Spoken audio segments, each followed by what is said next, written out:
வணக்கம். அன்பார்ந்த சுபிக்ஷா டிவி நேயர்களுக்கு உங்கள் ஜோதிடர் ஜெயமஸ் சந்திரமௌலியின் ஜோதிட பதிவு. இந்த பதிவுல நம்ம பார்க்க இருக்கிறது கும்ப லக்னம்.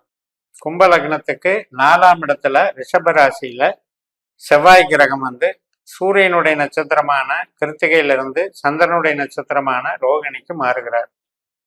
26 ஜூலைல மாறக்கூடியது. ஆகஸ்ட் 15ஆம் தேதி வரைக்கும் 21 நாட்கள் பயணிக்கிறார்.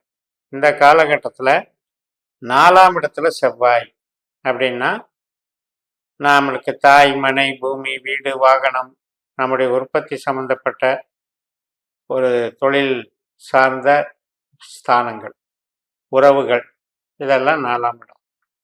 அப்போ அந்த இடத்துல ஒரு சந்திரன் சாரத்தில் போகிறது ஒரு வலிமையை கொடுக்குற அதே நேரத்தில் 8ஆம் இடமான கன்னி ராசியில் சந்திரனுடைய இன்னொரு நட்சத்திரமான அஸ்தத்துல கேது உட்கார்ந்து செவ்வாய் கிரகமும் கேது கிரகமும் இந்த 21 நாட்கள்ல அவங்களுக்குள்ள ஒரு தொடர்பை ஏற்படுத்திக்கிறாங்க.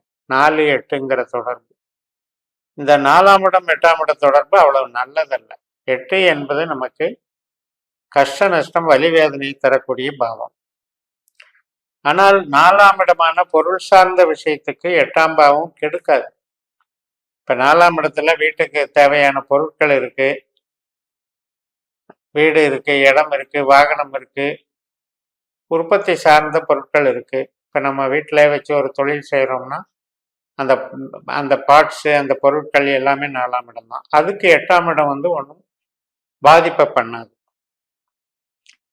பட் இது என்னன்னா நம்மளுடைய மனசு திருப்தியா இருக்குமா அப்படின்ற கேள்வியை கொடுக்குது.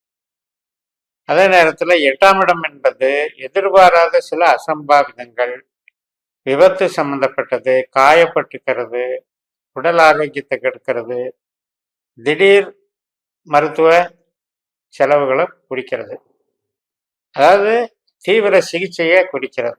இது மாதிரியெல்லாம் 8ஆம் இடம் இருக்கிறதுனால ஆரோக்கியத்திலையும் வாகனம் ஓட்டுவதிலும் கவனம் தேவை. ஆரோக்கிய ரீதியாக 8ஆம் இடம் என்பது நமக்கு அடிவயிறை குறிக்குது.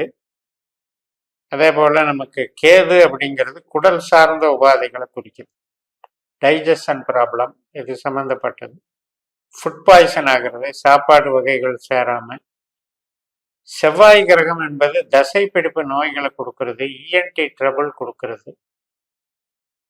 அதனால நமக்கு ஒரு முன்னெச்சரிக்கையாக ஆரோக்கியத்தை பார்த்துக்கிறதுலையும் வாகனம் ஓட்டுறதுலையும் முன்னெச்சரிக்கை தேவை.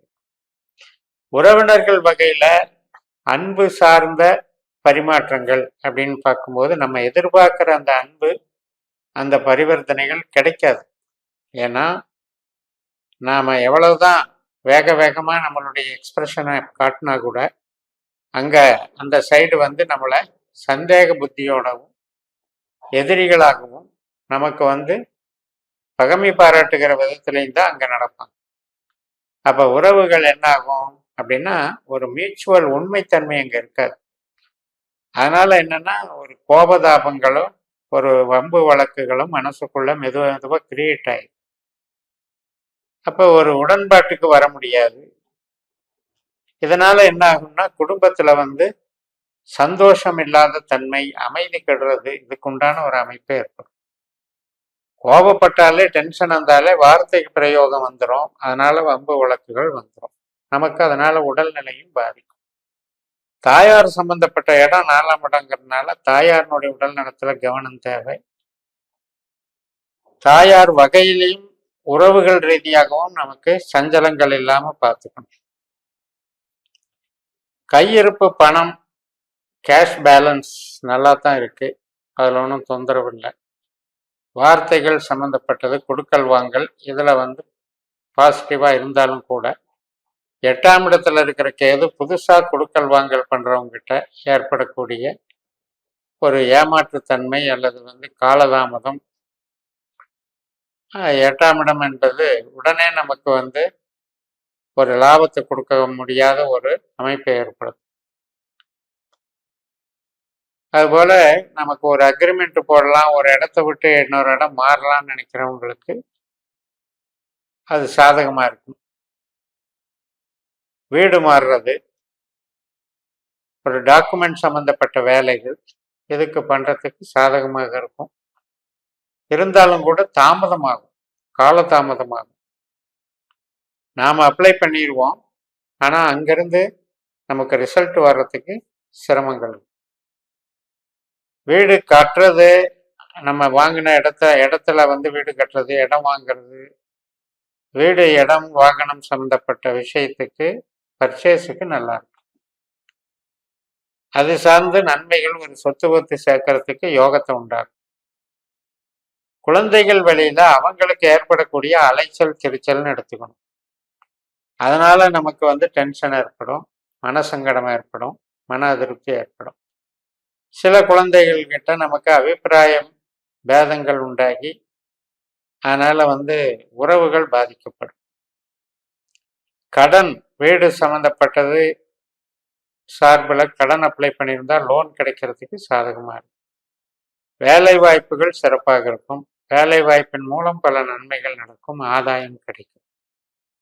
கணவன் மனைவி உறவு அப்படிங்கிறது ஒரு ஈகோவை கொடுத்துரும். ரெண்டு வீட்டுக்கும் இடையில பனிப்போர் மாதிரி நடந்துகிட்டு இருக்கும். கௌரவ பிரச்சனையும் ஓடிக்கிட்டு இருக்கும்.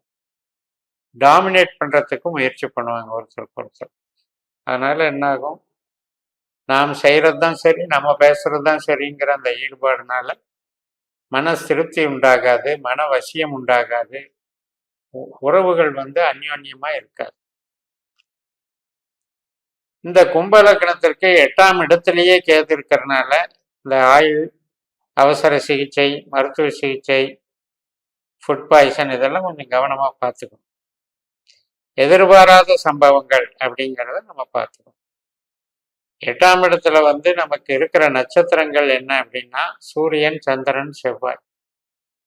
அப்ப கிருத்திகை, உத்தரம், உத்திராடம், ரோகிணி, அஸ்தம், திருவோணம், சித்திரை, அவிட்டம், மிருகசீரிஷம். இந்த 9 நட்சத்திர காலகட்டங்கள் எப்பவுமே நம்ம வந்து கொஞ்சம் கவனமா இருந்துக்கணும். விபத்து, தனியா வண்டி ஓட்டுறது, நைட் டிரைவிங், நைட்டு டிராவலிங்கில் வேற இது வெளியிடத்துல சாப்பிட்றது, இதுல எல்லாம் கவனமா இருக்கு. பூர்வீகம் சார்ந்த விஷயங்கள் அவ்வளவு சிறப்பில்லை, அதில் ஈடுபாடுகள் தவிர்க்கணும். தந்தை வர்க்கத்துக்கும் சில சிரமங்களை கொடுக்கும். தந்தைக்கு வந்து உடல் நலம் பலகீனமாகிறது, நஷ்டத்தை ஏற்படுத்துறது, இது மாதிரி கஷ்டத்தை கொடுக்கும். அதனால பூர்வீகம், வெளிநாடு வேலை இதுக்கெல்லாம் வந்து கொஞ்சம் இன்வால்மெண்ட்டை குறைச்சிக்குவோம். வெளிநாட்டு தொடர்புக்கு இப்போ சாதகமாக இல்லை. சொந்த தொழில் பண்ணுறீங்க, ப்ரொடக்ஷன் லைனில் இருக்கீங்கன்னா அதுக்கு வந்து நன்மைகள் பண்ணும். பட் இருந்த போதிலும் இந்த 8ல் இருக்கிற கேதுனால அதிகப்படியான முதலீடுகள், அதிகப்படியான எதிர்பார்ப்புகள் இல்லாமல் பக்குவமாக தான் கொண்டு போகணும் இந்த காலகட்டத்தில். மூத்த சகோதர சகோதரி, நண்பர்கள் வழி மத்தியமமாக இருக்கும். உறவுகள் வந்து பெருசாக பலமாக இருக்காது, ரொம்ப மோசமாகவும் போகாது. அதனால மனமகிழ்ச்சி அப்படிங்கிறதுக்கு இங்க குரு கொஞ்சம் சப்போர்ட் பண்றாரு. மூலதனம் பண்றதுக்கு சாதகமாக இருக்கு, முதலீடுகளுக்கு சாதகமாக இருக்கு. வெளிநாடு வேலை செய்பவர்கள் வெளிநாட்டில் அந்த இருக்கிற இடத்துலயே வேலை பார்க்கறதுக்கு அவங்களுக்கு அங்கே வந்து ஒரு சப்போர்ட் கிடைக்குது. ரகசிய செயல் திட்டங்கள், ஆராய்ச்சி சம்பந்தப்பட்ட விஷயங்களுக்கும் சாதகமாக இருக்கு. இந்த வகையில் இந்த செவ்வாய்க்கேது நம்மளுக்கு உணர்ச்சி போராட்டத்தை தருகிறது. அதனால பாவக்கிரகம், பாவ ஸ்தானங்கள் வேலை செய்யறதுனால படபடப்பு இல்லாமல் பொறுமை காத்து நாம் வந்து இந்த 21 நாட்களையும் புது முயற்சிகளை தவிர்த்து வாழ்க்கையில் வந்து வேலைகளை செஞ்சு வேண்டாம் என்றால் பாதிப்பு இல்லாமல் இருக்கும் என்று கூறி நிறைவு செய்கிறேன். இந்த சேனலை சப்ஸ்கிரைப் பண்ணி ஷேர் பண்ணுங்கள். உங்கள் தனிப்பட்ட ஜாதக பலாபலன்களை என்னுடைய வாட்ஸ்அப் நம்பரில் தொடர்பு கொண்டு பலன் பெறுங்கள். உங்களிடமிருந்து விடைபெறுகிறேன். உங்கள் JMS. நன்றி, வணக்கம்.